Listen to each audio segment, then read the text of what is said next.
It's the Friendly Fire Show, episode 152. We're recording this on the 13th of May, 2020. I'm one of your co-hosts, Steve from Stevivor, and with me, of course, is Ben from Stevivor, as usual. It's only been us for a while now. I know. Should we get guests, or is this like a good thing that we shouldn't wreck? Well, it's kind of like the isolation days. I don't know how we do with the guests. We speak to each other. You go beyond that, it's a bit weird these days. Oh, Ben, I'll tell you what. Yeah. So, after 4 years of NBN hassles, and I know I'm not the only person with NBN hassles, of course, I have my third appointment with the NBN to install my outside NBN box thing or whatever. But this time apparently it's going to work. So then a week from Friday, so next Friday, I'll have HFC NBN in my house, so we could almost turn on the video next time. That's amazing. If I knew how to do the clap sound effect, I would play that right now that every radio station uses, because that is what we need right here. Finally, that's an ordeal. I could edit that in, but I'm not going to. And also, it hasn't happened yet, so we don't know if it actually is going to happen. But if I have NBN proper, if we have NBN proper, I could turn on video, and we could do a YouTube stream at the same time we do our amazing, maybe fortnightly podcast that we said we were going to do and maybe have not quite kept up with. No, we have. That's it. It's a fortnightly podcast, so that's it. Put it on the box. Fair enough. What was I going to say? Oh, it was good, and I forget. It's been a long day. How, of course, the first thing we have to ask in this period of self-isolation are you doing in this COVID-19 riddled world? I'm doing okay, pushing along. I'm going to have some people over for the first time in months this weekend with the small restriction lift. We're going to have 10 people in South Australia. I think you guys have 5 in Victoria. 5 indoors, yeah. Yeah, that's how many people total. I don't think I know 10 people I want to have over anymore. It's those days are behind me, but maybe I could have 3 people over. And it's going to be weird to see people in real life. So, well, and the weird, so we're doing the same thing on Sunday. We're going to have 3 people over, but I'm dead set against doing the right thing. So we're going to have people over, but we're all going to be spaced out, and we're not going to hug each other to say hello and stuff. And that's going to be weird, being around people, but not really being around people, if that makes sense. But I'm also just terrified that as a nation, Australia is going to completely stuff this up, and we're going to see this giant spike in cases, and we're going to go way into restrictions again in a week's time or 2 weeks time or 3 weeks time or something. I'm not great at epidemiology or anything like that, but I'm very concerned about what's to come. Well, I'm the opposite. I'm hopefully optimistic in that we only have 1 active case in South Australia left. One that's known, of course. I'm sure there are others, but it seems to me that it's going to be tough for that to really explode again, unless with all the borders still closed. So unless there's a big, massive pocket already that we don't know about, I'm hopeful it'll be okay. They're in Victoria. Yeah. That's why the AFL can't resume, because of those filthy Victorians with their meat processing factory. Yeah. Anyway, we'll see. I think that's the right thing. We need to get back to some level of you can see your friends again. It's been a while. We can't just wait until the vaccine comes out. I think we have an okay situation. We're not like the US or the UK. So, and I think most people will be like what you just said. In my experience, it's the older people. It's my 90-year-old grandpa who's like, I don't care if I get it. I'm going to die anyway one day. It's not the younger people. They're like you. They're saying, let's do it properly. Come over, but we'll stay distance. We won't share anything. My concern is, what do we do if we're going to play a game or something? Or we're going to play cards. Can we share those around, or do we have to sanitize every time there's a new hand? Is that getting too serious? I think you do Jackbox or something instead, where you all just hold your own phones. Yeah, that's a good point. Something like that. No shared snacks. Exactly. And this is a video game podcast, not a health update. So let's get off COVID pretty quickly and on to real things. We're going to aim for an actual regular schedule. You and I have decided, and we're going to try to keep it to about a half an hour. So we'll see how we go. I think this week, the big news item that we should talk about is the first live stream by Xbox in a scheme called Xbox 2020, 2020 vision in hindsight or whatever. I don't know. There's something there that I forget. But it was still called Inside Xbox, so I thought it was a new branding because it was a new format, but not really. Well, and it's Xbox Inside Xbox as part of Xbox 2020 as part of the Summer Game Fest. So I'm confused myself. What we were told the event was going to be was a showcase of gameplay from Xbox third-party partners. And we knew before the event that we'd see some gameplay from Assassin's Creed Valhalla.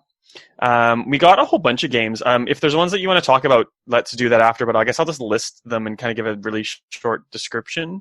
There was Valhalla, which we already knew about from Ubisoft. There was Bright Memory Infinite, which had already been released or announced at least as a PC game. You can get a demo on Steam. There's Call of the Sea, which I believe was new. There's Chorus from Deep Silver, which I think was new. Dirt 5, which obviously new, but it's from Codemasters. It's part of a long-running franchise. Madden NFL 21, same thing. Bandai Namco's Scarlet Nexus. Scorn, which is an H.R. Geiger inspired horror title that was announced like in 2016 or 2017 for PC. It's coming to Xbox as well. It looks terrifying and also gross.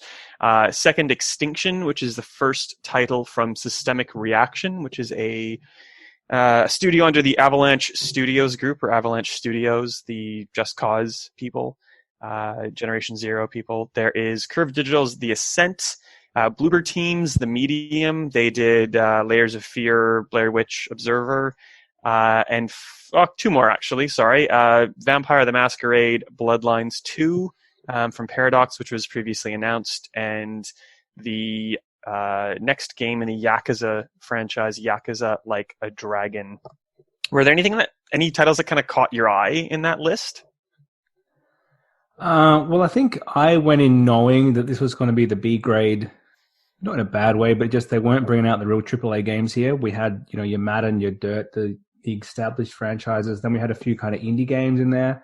I think Call of the Sea looked really cool, but we didn't really see a lot of gameplay. We didn't really see any gameplay, which we'll get to in a second. But the very first game I've forgotten the name of, which was made by one person. I think that's why that's kind of noteworthy in that. Bright Memory Infinite. That's it. It looked very Rise Son of Rome in that it's probably a cool looking game that's very launch title to play.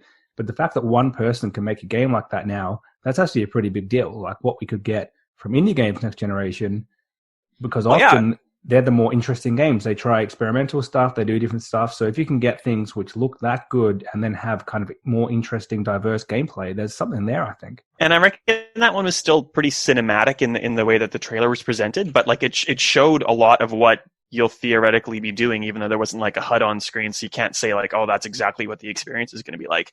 Yeah. But it was like a shooter, and he had like a bullet storm kind of like lash, or like, you know what I'm trying to say, like an energy whip that he could pull people towards him and shoot around. Then he got in a car and was driving around. Like, it looks like it's pretty ambitious. There's a lot going on, yeah. Yeah. So I thought that was pretty cool. I liked Scorn, but we've seen Scorn before. It was announced for PC. It looks like it's Alien or Aliens, that whole kind of aesthetic with like the alien and the opens its mouth and the tongue kind of comes out and there's like a smaller alien thing in there. Like it's a gross out kind of aesthetic. It's meant to be this kind of exploration puzzler kind of thing where there's these hub areas and they all have different themes and stuff. But I don't know if you could get that from the trailer. It just kind of looked like we're here to make you want to vomit. There wasn't a lot of gameplay in it, but it still piqued my attention. Or piked my attention. I'm so tired. I'm not making words anymore. Yeah. But anything else that kind of caught your eye? Really, maybe the vampire game I'd heard of briefly, but I think the way they marketed it was really cool. So I've played, maybe one of them was on Game Pass once. I forget which one. I presume the game before this one. Maybe it was unrelated. I can't remember. Wasn't really interested, but the way they marketed it, I kind of thought that looks pretty cool. So I'm now more interested in that than I was previously. But that's about it. The others kind of look too similar to me. They seemed kind of very much a similar theme of that darkish horror cinematic trailer. So yeah, well, and like Madden, it was supposed to be gameplay trailers, and Madden was more like, here's a montage of all the Maddens that came before this. Like not that you really need to see gameplay from a Madden game. Like you pretty much know what it's going to be and look like and play like. But it was weird. The conference gave us a definite indication of the titles that would support smart delivery, which is, I guess, the next gen moniker for Xbox Play Anywhere, which makes more sense to me. Xbox Play Anywhere means you buy a game, you can play it anywhere it's available on that Xbox ecosystem. Smart delivery is the same thing. It really just means if you buy any of the supported games on Xbox One, you'll be able to play it on Xbox Series X without any additional cost. There's cross-save, cross-progression, all of those bells and whistles. And a number of games support it, including Assassin's Creed Valhalla, Call of the Sea, which is one that you were talking about, does. Dirt 5, Madden NFL does, and it's part of some of the games. It doesn't officially. So Madden's a really interesting one in that it actually didn't have that come up, the smart delivery thing. Yeah. If I recall in the press release, they said upgrade for free to the next gen version, but for March 31, 2021 or something like that. So Madden is, everyone said, oh, EA's doing it. I even tweeted this saying EA's doing smart delivery. So now everyone has to do it because you look like a real jerk if EA does it and you don't. And as it turns out, EA is still the jerk because they've said if you buy this game, I think it comes out in July or something like that. If you buy it within like 10 months, actually, no, I think you have to buy it before the end of this year and then you have to redeem it before March next year. You can get a Xbox Series X version of it for free. So it's not smart delivery. EA is doing their own thing, but it is smart delivery. It's just not officially. And if you buy this game down the track, you won't be able to go back to Xbox One because EA is being difficult. So that's their thing. Tricky EA. And EA did announce that they'll do something like smart delivery, which theoretically would also work between PS4 and PS5. But so that's this. The details were not plentiful. EA's is all going to be timed. You have to buy within a certain window and redeem in that window. So I think what they're trying to stop probably is in like 2 years' time, you could buy a pre-owned copy of a smart delivery game on Xbox One, get the more expensive Xbox Series X version and not have to pay any more money. EA's probably thinking, I don't want that to happen.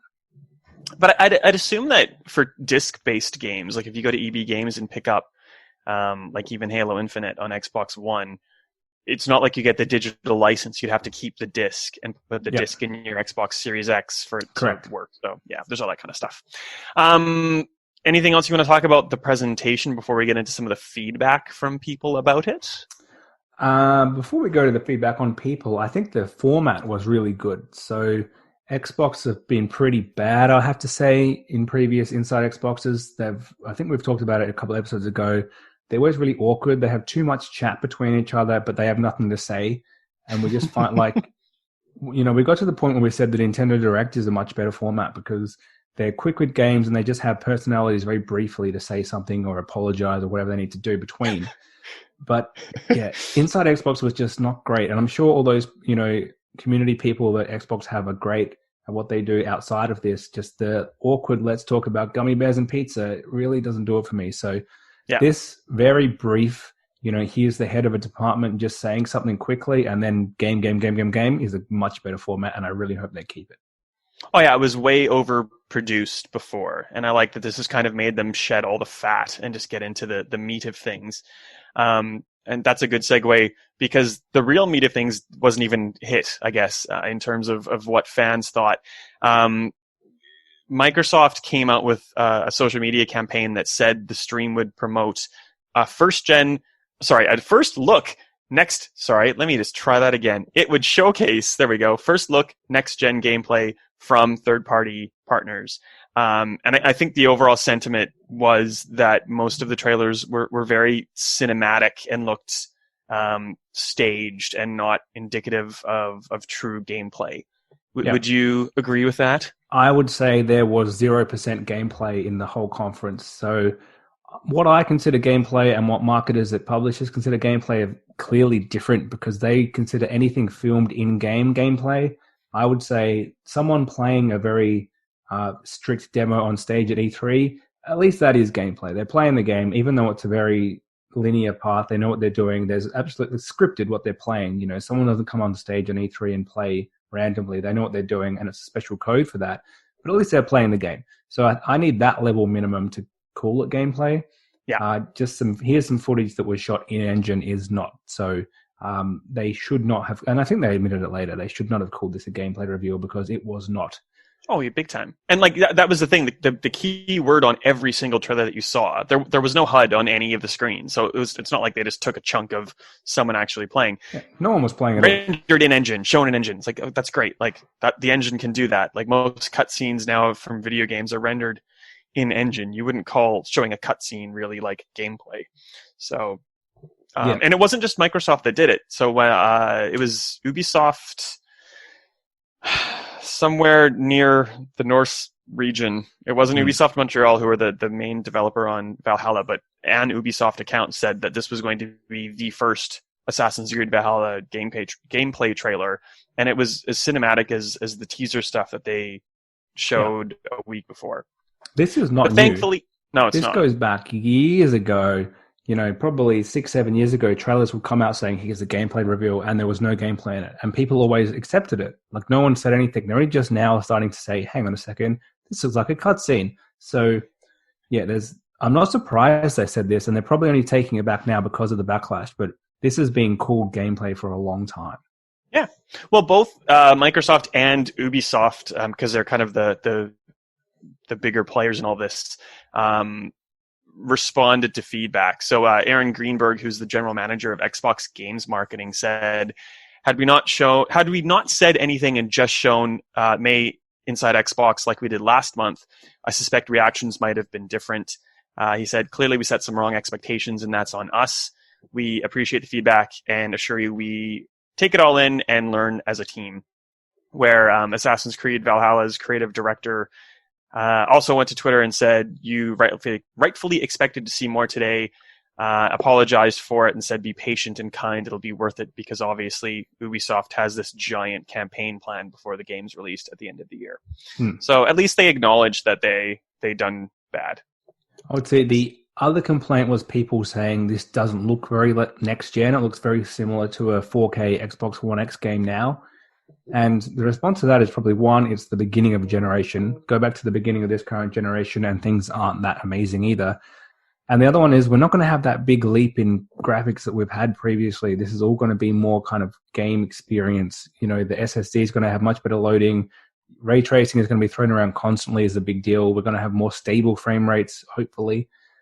So it's not going to necessarily come across in a cinematic trailer that it's any better. That's not where you're going to shine. It's going to be probably more of a generation where playing it at home on your TV is when you realize this looks better than what I previously had. So it's probably not the time to showcase it. The other thing is these publishers were all working towards, and especially developers, towards showing their first gameplay in June at E3.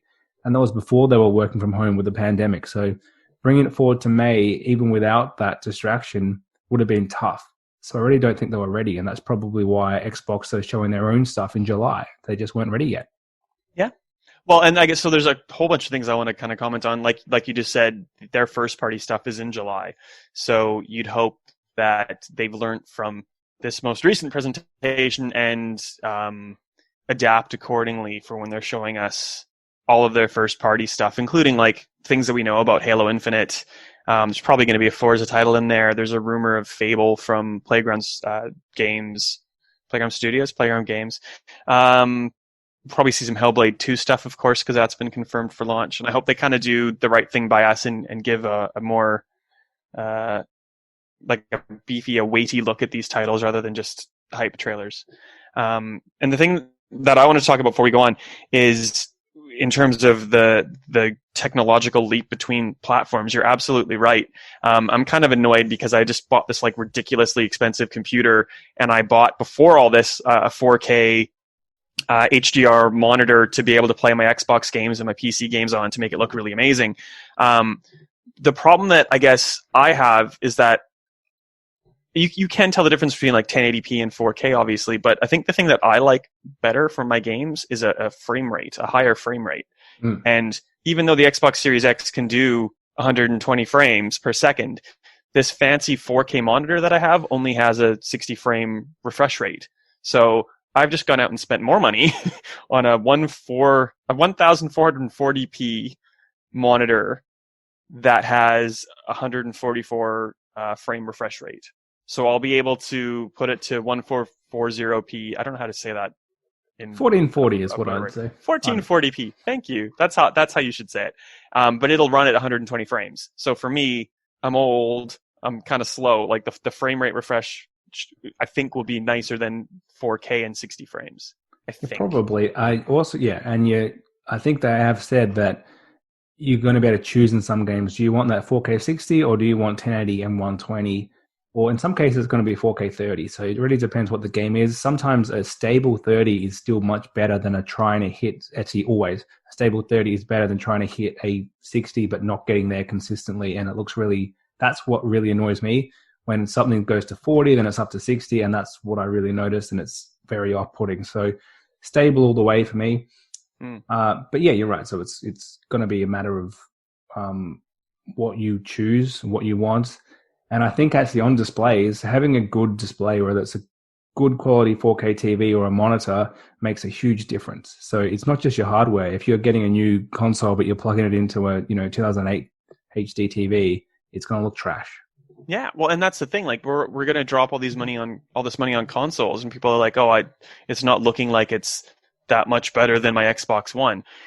It can, but it might not, because you don't have a TV or a monitor that can actually support all of these things that you can take advantage of. So, it's weird to put it lightly. Anyway, moving on. Expensive time is what it's going to be if you're not already set up. Yes.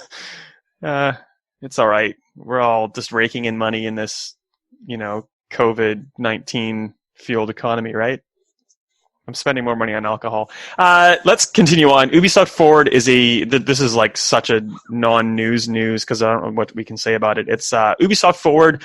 It's an E3 style showcase. It's one of the latest kind of live stream offerings to replace E3 by a major publisher.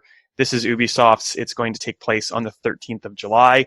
And it's going to offer exclusive game news, reveals, and more, but they didn't give any further details beyond that. I don't know why I really picked this out, Ben, unless there's something you want to talk about in regards to it. Not really. From watching at home, it's going to be pretty much the same as E3. It's going to be a digital presentation where a bunch of games get announced. Hopefully you get to see some real gameplay based on what's just happened inside Xbox. And yeah, so it'll make a difference for us because we were going to be there in person and hopefully playing these games, which won't be happening, but for the average E3 spectator, E3 is a digital thing which happens and they watch it at home at 2 a.m. or they get the news the next morning. The convention is not really part of it for them. So I think Ubisoft has just recognized that and they're just going to continue in the way that they can, and other publishers will probably follow. I guess talking about how we like the less produced inside Xboxes without the weird banter, I feel like if there was a publisher that was guilty of that during an E3 press conference, it's definitely Ubisoft, who bring like 4 people on the stage to play Ghost Recon Wildlands or whatever, and they're like, "Huh, nice gun skin that you've just equipped there, Ben. That looks really cool." It's like no one would ever say that in real life. Yeah, I think they were much better last year, but you're right. So probably 5-6 years ago, Sony were the worst at it. They'd basically do a business meeting, a guy in a suit talking stats for half an hour before they'd get to the games. And then they were the first one to really recognize that that's not the time, and they have had great presentations since. Xbox has gone halfway. They've kind of had a mix of people on stage, but they've gone more towards games. And Ubisoft have sat in the background and said, no. We need to have the just answers out there. We need to have the awkward chat. And they just haven't. They were better last year, but they just haven't taken it away fully yet. If they bring back Aisha Tyler, that would just make my entire life. If they were smart, they would do that. I might just send an email to that's true. Ubisoft PR, because there's time. There's still time. They could do it. Well, you see, when everyone had the terrible people on stage constantly, Ubisoft were the best because they had her there. They had a real host kind of leading things with the awkward jokes kind of worked because of that. The other people had game developers who didn't know how to handle it. So then when people took them away, Ubisoft didn't really have a choice but to get rid of the host because you don't need one anymore. So I don't think she's coming back. But she was cool enough to be cool, but also like actually nerdy enough to know what she was talking about. Like I feel like she actually does play video games and was across it, not just like being paid to be across it. She suited the time. She was the perfect person for like 2014 E3 conference. Hashtag justice for Aisha Tyler. Last on our little list is that as part of the Summer Game Fest, not part of Xbox 2020 or part of the PlayStation State of Play or anything else, just part of Summer Game Fest. Activision announced Tony Hawk's Pro Skater 1 and 2, which is a remastered bundle of the first 2 games in the franchise, obviously coming to Xbox One, PS4, and Windows PC via the Epic Games Store this September. This is pretty big news in that this is all people have talked about, including Tony Hawk himself. I mean, I don't follow him on Twitter, but I see his things retweeted quite often, him just saying, bring back Pro Skater 1, and it's happening. So I know people would talk about how great they were. It's one of those childhood games that people keep bringing up, saying, why don't they make these games anymore? Why don't they make them as good as they used to anymore? There were a bunch of real dodgy ones afterwards. And to their credit, Activision have said, let's do it. We've made a lot of money from Crash twice and Spyro and Call of Duty twice. So let's keep all the remasters going. And oddly enough, the team that did the Crash remaster and probably helped on the Stevivor remaster, I know that was mostly Toys for Bob, Vicarious Visions is also handling Tony Hawk's Pro Skater 1 and 2. So they're a long-standing... They're a remaster company for Activision, and they've done a good job every time. So that's why you go to them. I think importantly, I'm not sure if this is actually accurate. This is not a fact-based show, as you know, but I did see people say the original soundtrack will be there. And some of the original soundtrack will be there. That's it. It's going to fail. That's the type of game people want their classic tunes to go with, because that's part of it. It's like, you know, when songs came out of games like Crazy Taxi and GTA 3, people went back to it and said, those 3 songs I love that I associate with this game are not there, and it's a game you play to the music. So it actually could hurt.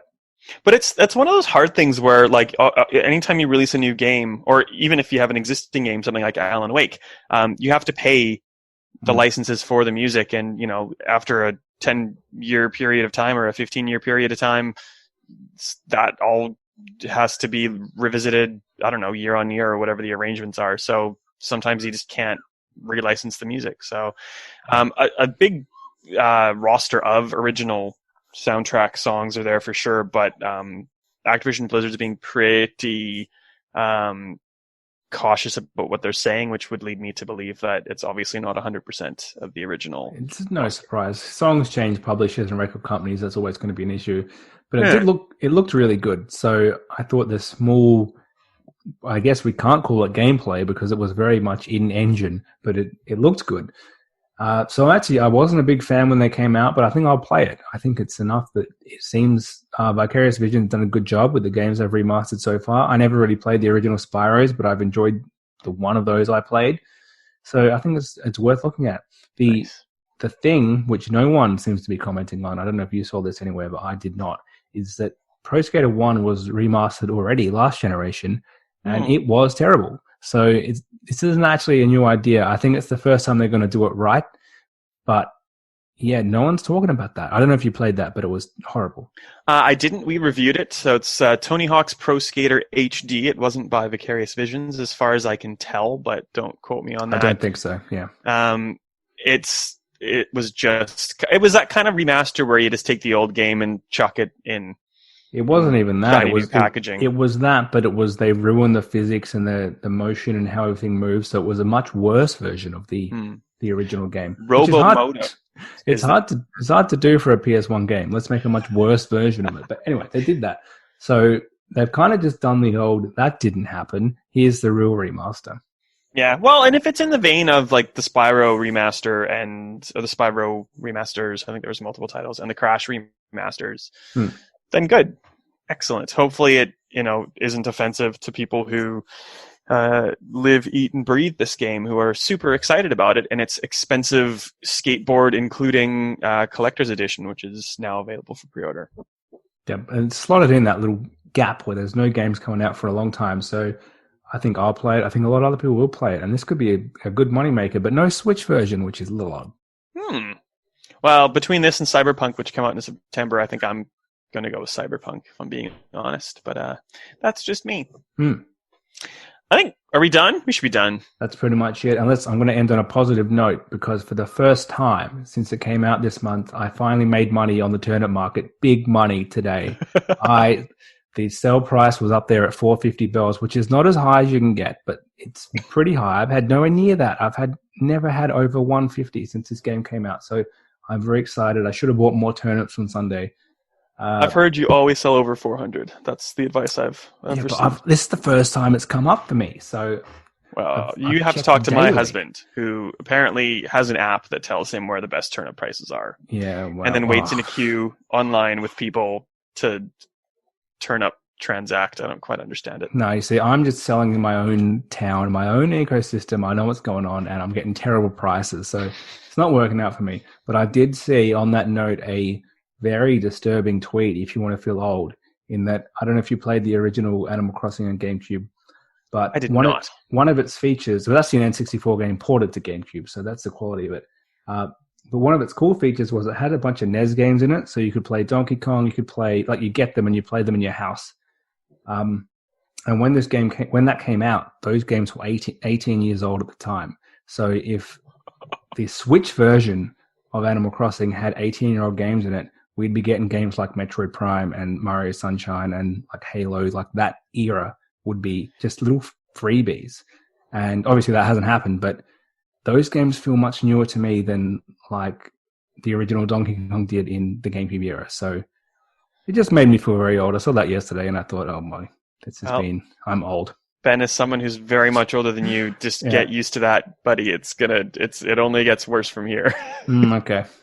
Well, thanks for that. I'll see you anytime. I'll see you in a fortnight. As you get older, you just make other people feel worse about their age too. That's how it works. That's how it's supposed to work. Well, now games are doing that to me too. Well, there you go. How do we find you on the social internets? I am Ben_Salter on Twitter. And yourself? I am SWrightAU on things. And before we go, I never do this, but Ben, we're going to start encouraging people because we know how many people are listening. It's not a huge amount, but it's a dedicated, loyal base. I would encourage, if you like the show, to go to Apple Podcasts or Google Podcasts and rate and review us, because I looked at our Apple Podcast ratings, Ben, reviews, I should say. We have 2. We've been doing this since at least 2013, because the first was from 2013, and it was a negative review saying that all 4 hosts, and it's been a long time since we've had 4 hosts, we're all gay, wouldn't shut up about being gay. So I would think that reviewer was maybe a little bit in the closet and projecting. Otherwise, I'm really sorry that I've projected my gayness onto the 3 heterosexual hosts I had at the time. The other reviewer was critiquing us for my thoughts, I should say, on Death Stranding. So out of 2 reviews, Ben, they're not very glowing reviews. So I've decided 2 bad reviews only. Okay. Out of 2, yeah. So I was thinking maybe we should ask people to do us a solid and tell us what they think about us, and hopefully it's positive. If you want to say something negative, I guess go for it. But 5-star reviews and just say that we're shit. Whatever, it's up to you. So whatever you think, we'll take it. As long as it's legitimate criticism. Yes, we will take constructive criticism. Theoretically. All right, I look forward to that, and I'll see you in 2 weeks.